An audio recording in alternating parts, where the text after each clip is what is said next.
Hello and welcome. Thanks for tuning in to this episode of our new limited series podcast for the Stoke-on-Trent communities of practice called A Shock to the System. I'm Lee Dale, Community Recovery Coordinator for Changing Futures.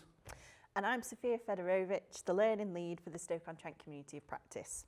Across this series, we'll be joined by inspiring guests and have some honest conversations as we shine a light on the challenges in practice for people working in the multiple disadvantage field.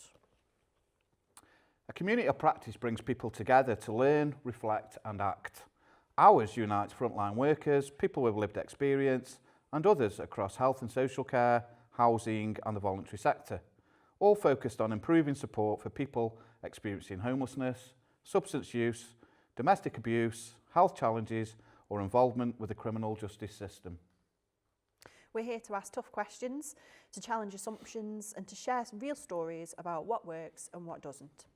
Our aim is to shift practice, sparking ideas, action and solidarity, whether you're a practitioner, a policymaker or someone currently navigating support. In this episode, we explore how well our homelessness and supported accommodation systems truly understand and respond to the needs of people with brain injuries, neurodiversity and disabilities. Today, we're thrilled to welcome our expert guest, Gemma Finn, Head of Changing Futures in Stoke-on-Trent. Welcome to A Shock to the System. It's great to have you with us. Just to kick things off, would you like to introduce yourself, Gemma? Tell us a little bit about yourself and what you do. Okay, so I'm Gemma Finn. I am the Head of Changing Futures. We are based in adult social care. Just a bit of context, Changing Futures is a lottery and central government funded project which commenced in 2022. So yeah, that's me, and I'm absolutely thrilled you invited me. Really passionate, as you'll know, about this area of work, so thrilled to be here. Yeah, thank you for introducing yourself, Gemma. We're excited to explore the topic of accommodating care and support needs. But before we dive in, before we get into that, let's hear from Stoke-on-Trent Community Practice member Mira Petrova.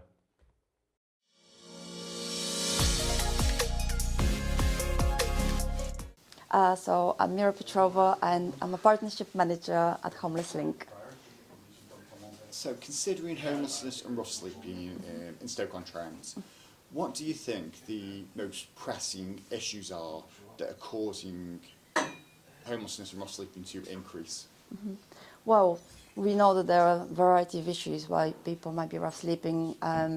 One of them might be because they have been asked to leave Section 21s, or it might have been because they're not getting additional support to be able to meet some of the needs. Obviously, rough sleeping is not, there is not a single reason why someone might have become like homeless. It's usually a variety of reasons, and it might be personal, might be external. So I guess it's about addressing everything together. Considering some of that, it is a massive topic, and it's not just, there's not just one reason. As soon as you open it up, there are lots of different reasons in there. But just taking a moment to think of it, and from your experience and the work you do, what do you think are some of the key things that could be worked on to tackle and help reduce homelessness and rough sleeping, specifically in the Stoke-on-Trent area? Well, I think we need to be thinking in a really diverse way. We need to be thinking of a variety of solutions because we know that people who are rough sleeping might have a variety of needs. So we're thinking about different types of accommodation, so supported accommodation, maybe having housing first, for example, or having additional support when someone is placed in TA and making sure that they don't actually stay in TA for too long. At the end of the day, temporary accommodation is meant to be temporary and not for a year or longer, or even months or longer. So it's about kind of having the appropriate accommodation, but also having the right support in place. So kind of everyone receiving the right support, which means around their mental health, having access to like GP or like addressing their health needs. Also thinking about kind of there's maybe social care needs perhaps. And another thing is about all of us actually working together. So not addressing one thing separately, but actually being aware of like this person is doing this, but let's all work together to help this person and reduce their rough sleeping.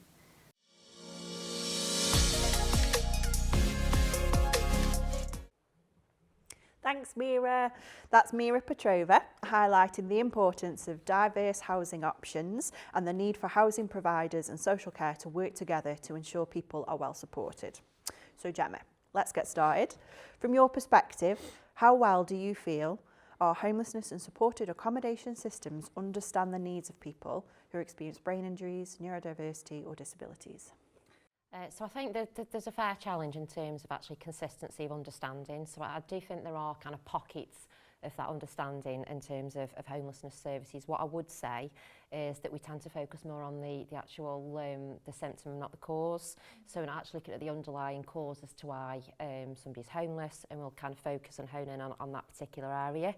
There are some specialist care accommodation that is out there. That said, I think in our experience, in what we've seen is that's very much focused from a health lens, with a very much a generic focus per se on homelessness. So that the kind of health side of things, very much focused on the health, and as we know, a holistic approach is much needed. So what I would say is that is particularly a challenge.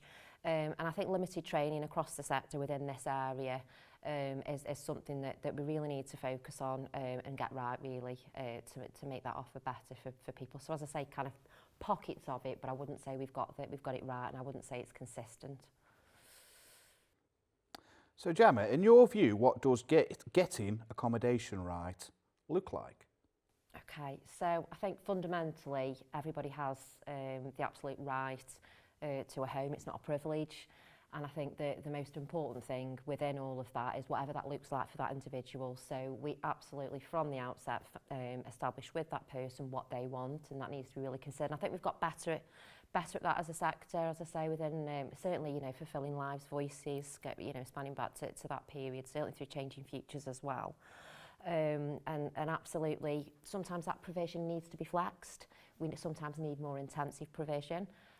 Because what is, you know, the ideal setting for one person isn't for somebody else. As we know, some individuals really struggle to manage their front door, and within that there needs to be effort and attention into how we make that right for that particular person. So it's not one size fits all, it has to be very much case by case. I think what's fundamentally important is that we have a proactive model, and we're not reacting. I think we see quite often, you know, and this isn't just local to Stoke, I think nationally we see very much reactive you know, responses. We saw it with COVID and the pandemic, didn't we? And that worked, but I think what we need to get better is actually planning and working through a pragmatic approach of what that pathway actually looks like for this client group. We need to be strength-based, we need to be risk-balanced, and we need to look at how we can mitigate with that risk. But actually, again, going back to that point around behaviours in terms of actually why is that behaviour exhibited in such a way, rather than actually, you know, responding to that behaviour. So getting underneath that a little bit more, I think, is really, really important. I think what we've seen, certainly, you know, within my time through Changing Futures and previous role that we have within the Rough Sleeping arena, I think we're getting really good from a co-production and listening to that voice of lived experience, particularly I know with the most recent homelessness strategy and the related tenders service spec, we've got really good at ensuring that lived experience is very much at the fore of what we need in commissioning, and I really want to see that develop you know, more and more. It takes time, and I think it's that planning, as I say, not being reactive, planning through.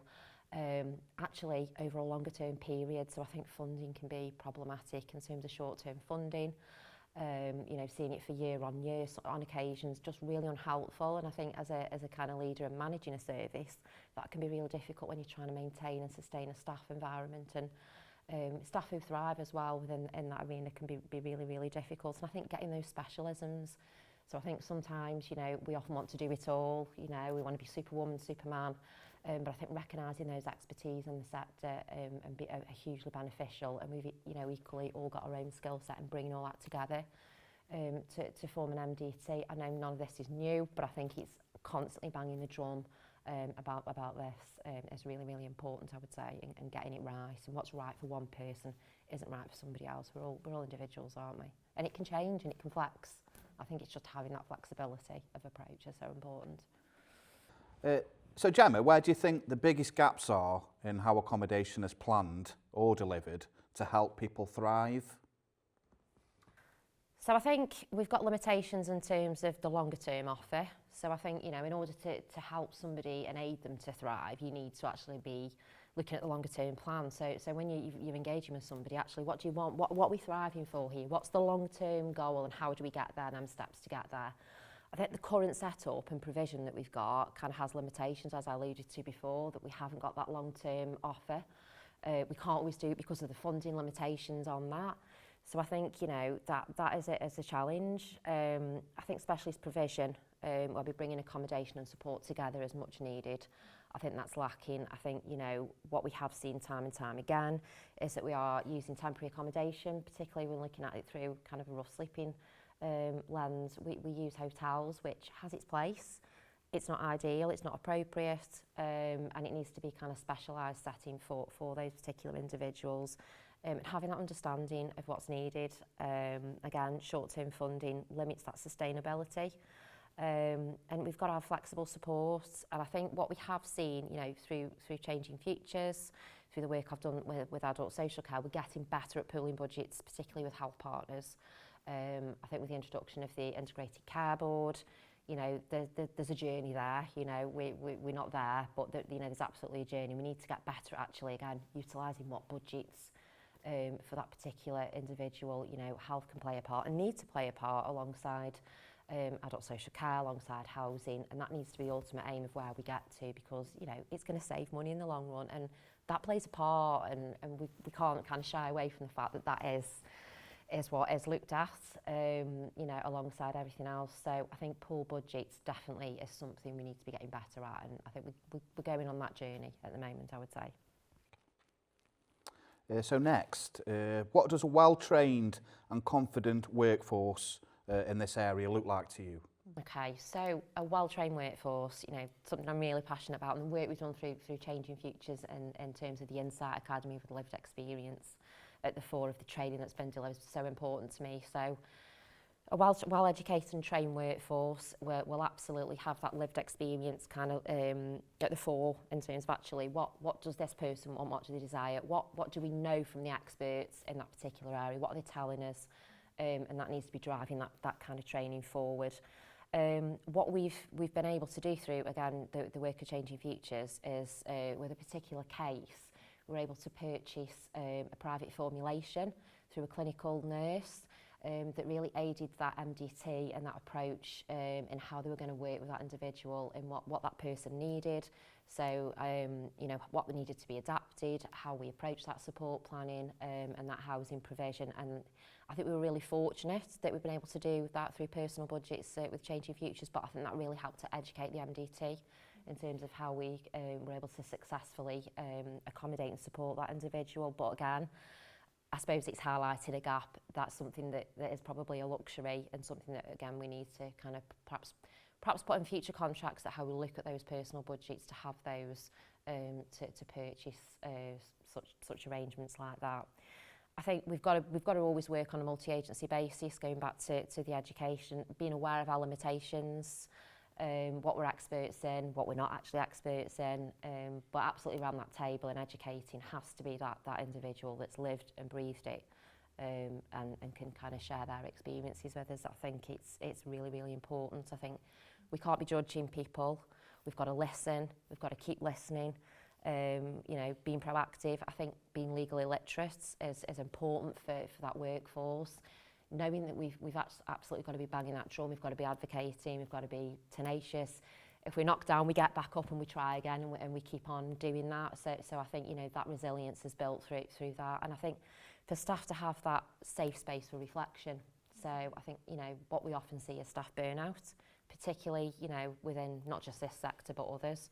I think that's why, you know, having that provision for staff to have that safe space to reflect, to have that clinical supervision, I think is really important to help staff thrive as well, I would say. I mean, that's a really good lead into the next question. So how can we support staff to feel confident and capable when supporting people with things like undiagnosed or unseen conditions like brain injuries? Yeah, I think, you know, fundamentally, as I say, it's that training. It's having that robust training structure that needs to absolutely be built within an organisation's plan. and a training budget. I think, again, having that training allocation budget, and training is unfortunately sometimes seen as a luxury, absolutely mandatory to make things, you know, thrive and improve that culture. I think for staff to feel that there's no pressure, so working with an individual takes time, building a rapport and trust with somebody who's probably seen so many professionals throughout their life.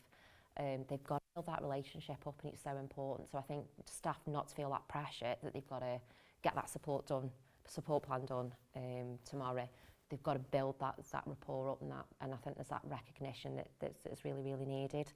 As I say, having that safe space for reflection is so important. Communities of practice. Pay me later, I'm joking. I think that's so important, and I think myth busting as well. So I think often there's those misconceptions, preconceived kind of ideas around things. Get them out there, and let's kind of challenge them, and let's make it a safe space for people to kind of learn and thrive.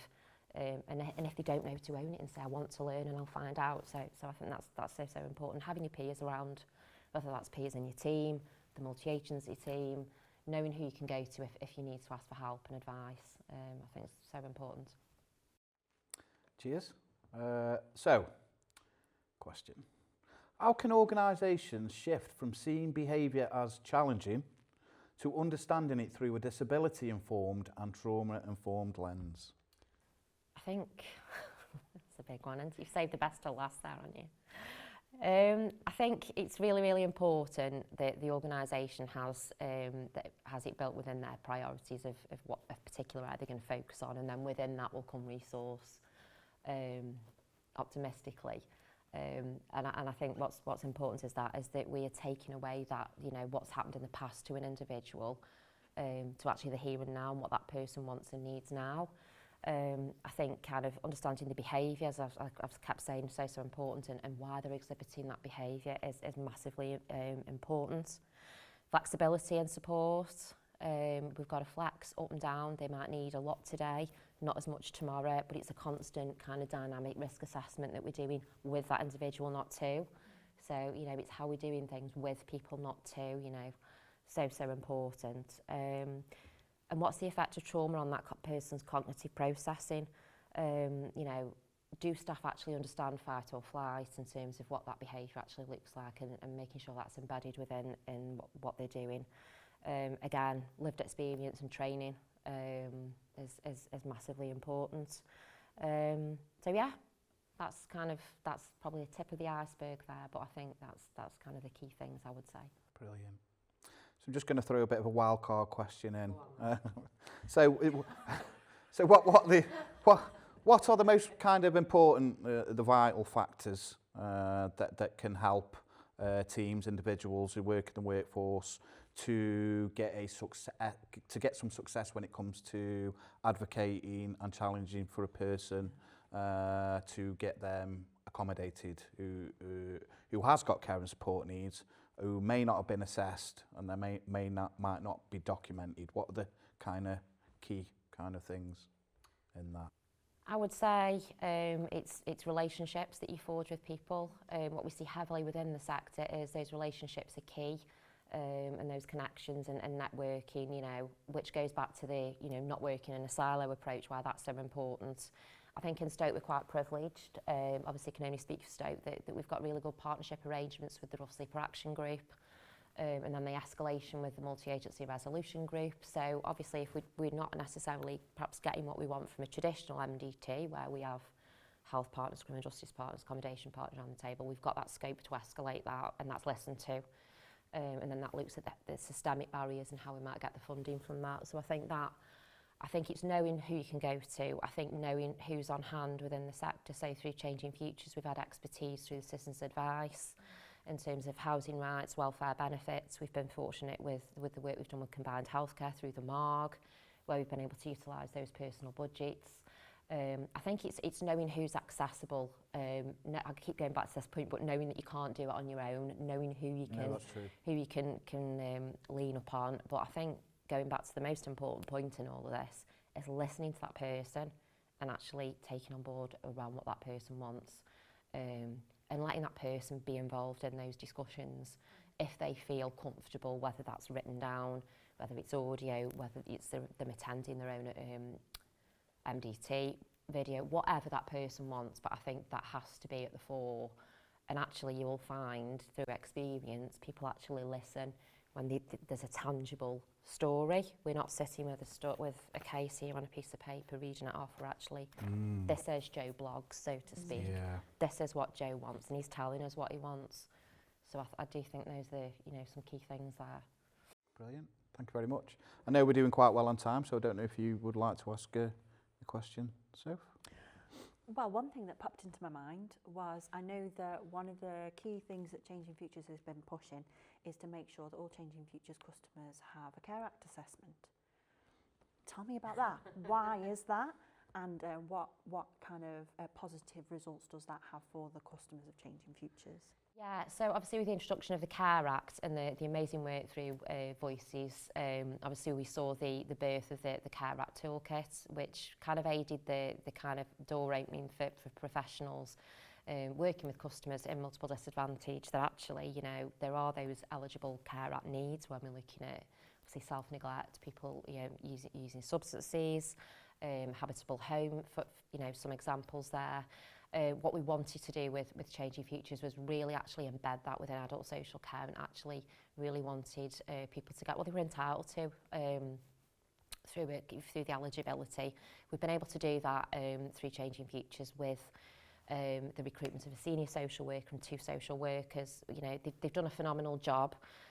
While we're finally on that, the last 4 months of the project, what we want that role to be is actually how we can educate and embed that within adult social care now. But yeah, it's been going really well. It's opened the eyes to the departments, and that they will agree with what I'm saying here, that actually, one size doesn't fit all. Actually, there is a huge gap over here that we need to address. They're fully aware of today's podcast and have really contributed to some of that feedback. It's reassuring, but not reassuring at the same time. It's reassuring that they're actually seeing what those gaps are now, whereas I think historically perhaps there wasn't that awareness. So it's a bit of a win-win really. So people are getting Care Act assessments.